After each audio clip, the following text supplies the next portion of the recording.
They gonna have a list of issues. All right, coming up next, it's a UFC light heavyweight division collision.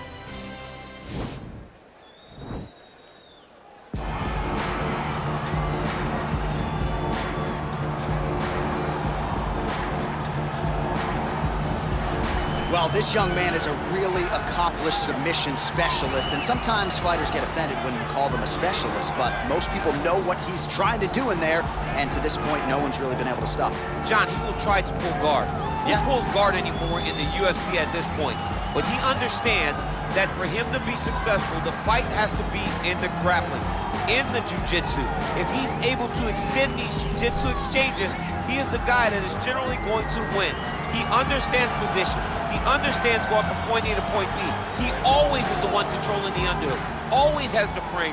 Just a knowledge of jiu-jitsu that not many people can match. And you can be sure as he makes this walk tonight, he's thinking about just how quickly he can get this fight to the ground and utilize those aforementioned high-level submission skills. Well, this guy has truly made the takedown a thing of beauty in mixed martial arts. With respect to yourself and George St. Pierre and the truly great takedown artists, this guy's closing the gap and entering that company in the eyes of men. Oh, absolutely, because he's done such a great job of timing takedowns. I haven't seen anyone so good at slipping a jab into a takedown since George St. Pierre. Right. He does a phenomenal job of getting step one to step two before his opponent even realizes, now he's in on my leg. And if they do get their hips back, immediately he's up into a foot sweep, or a headlock, or an inside trip. It's just so many different ways for him to get you to the floor that he will throw every single one at you every single time. And a lot of fighters talk about that wrestling maintenance and how hard it is, right, over the course of a career to continue to drill those things. He talks a lot about that, and that's why he's continued to realize success here in the UFC. Ladies and gentlemen, this fight is 3 rounds in the UFC light heavyweight division. Introducing first, fighting out of the blue corner. This man is a jiu-jitsu fighter holding a professional record of 14 wins, 1 loss. He stands 6 feet 3 inches tall, weighing in at 204 pounds. Fighting out of Coconut Creek, Florida, Haymaker. And now introducing his opponent, fighting out of the red corner, a jiu-jitsu fighter holding a professional record of 3 wins, no losses. He stands 6 feet 2 inches tall, weighing in at 191 pounds. Fighting out of Warsaw, Poland, Diesel.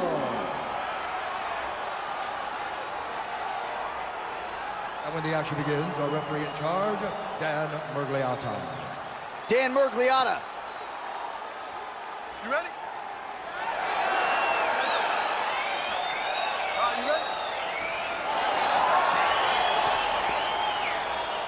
With no shortage of momentum, he is back tonight, ladies and gentlemen, with much fanfare. Round 1 is underway. He has won his last 3 fights by submission. I don't have to tell the avid fans that, of course, as this man has seen his... Oh!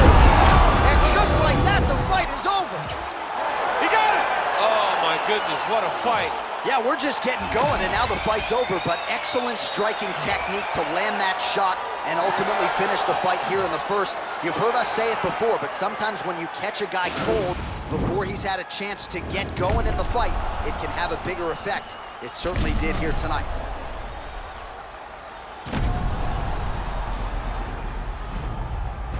Well, what a moment for him here tonight. A huge knockout on one of the sport's biggest stages. That is one they'll be talking about for some time.